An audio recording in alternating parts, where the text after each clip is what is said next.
Profitons de cette jolie place pour en savoir plus sur la production de soie en Ardèche. Vous pouvez aussi vous installer à la terrasse du salon d'Anne-Sophie où vous pourrez déguster de merveilleuses gourmandises. Je vais dans un premier temps vous parler de la cueillette de la soie par la nourriture des vers qui la font. Pour reprendre le titre d'un des chapitres du livre d'Olivier de Serres, le théâtre d'agriculture et le ménage des champs. Tout commence avec un papillon, le Bombyx du mûrier ou Bombyx mori, dont la femelle pond de 300 à 500 œufs, appelés graines de ver à soie.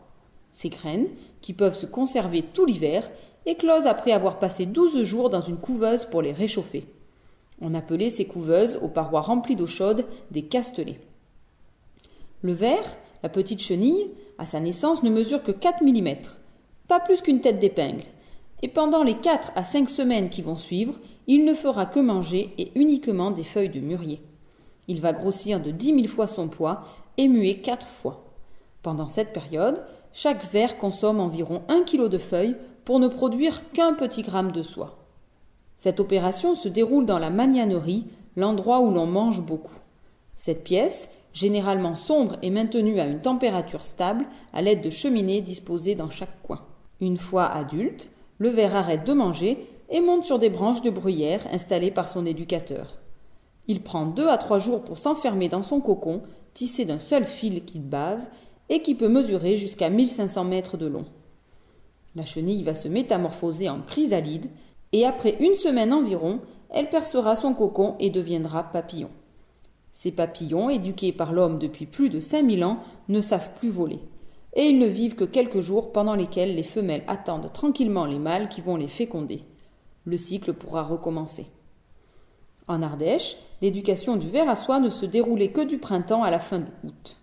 Les mûriers sous ces latitudes ne produisent pas de feuilles pendant l'hiver. Une fois l'éducation du ver terminée, il va falloir décrocher le cocon de la bruyère. C'est le décoconnage. Il va falloir ensuite récupérer ce fil de soie en un seul tenant. Pour ce faire, on tue la chrysalide avant qu'elle ne sorte et perce son cocon. Cette opération était pratiquée dans de l'eau chaude au moment du dévidage. Le dévidage, ou filature, est l'opération qui permet de récupérer le fil. Au début, cette pratique était réalisée à la maison par des jeunes filles aux doigts très fins sur des terrasses couvertes et construites à cet effet pour générer un courant d'air. C'est le couradou. Mais très vite, l'industrie qui avait besoin d'un fil d'une qualité constante s'est emparée de ce procédé en créant des filatures. Après cette étape, on retrouve la soie sous forme de flotte. On dit écheveau pour la laine et flotte pour la soie. Cette soie brute s'appelle la soie grège.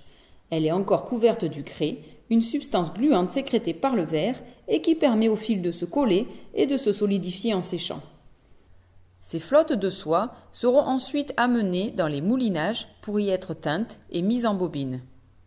On pourra ensuite tisser cette soie, mais cette opération se déroulait principalement sur Lyon.